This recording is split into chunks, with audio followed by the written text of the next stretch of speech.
In this video, I'll go over how to calculate the risk to reward ratio when taking your trades.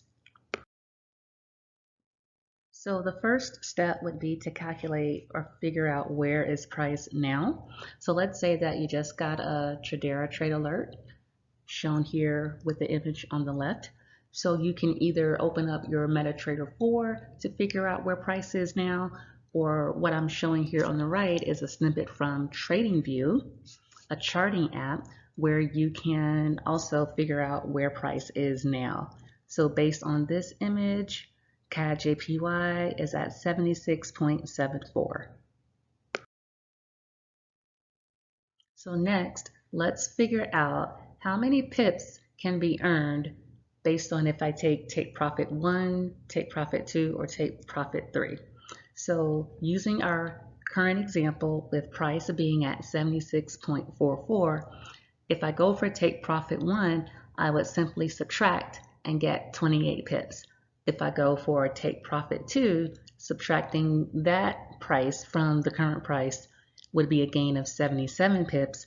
And if I go for take profit 3, that's a large amount, 174 pips. So that calculates how many pips we would get based on which take profit we take. So in the last slide, we calculated the reward.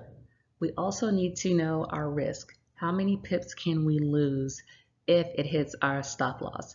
So looking at our current price and then subtracting the stop loss price, we can get a risk of 20 pips.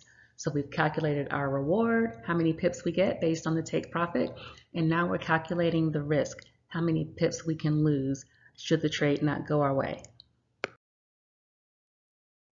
So now that we've calculated both the risk and the reward, now we can talk about the ratio. So in a one-to-one risk to reward ratio, you would be risking 20 pips as an example to gain 20 pips. In a 1-to-2 risk to reward ratio, you could be risking 20 pips to gain 40.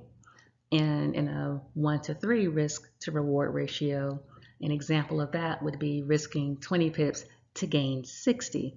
So at minimum in any trade, you want at least a 1-to-1 ratio. You don't want to risk 50 pips, have a 50 pip stop loss only to gain 10 or 20. So at minimum, you want a 1-to-1.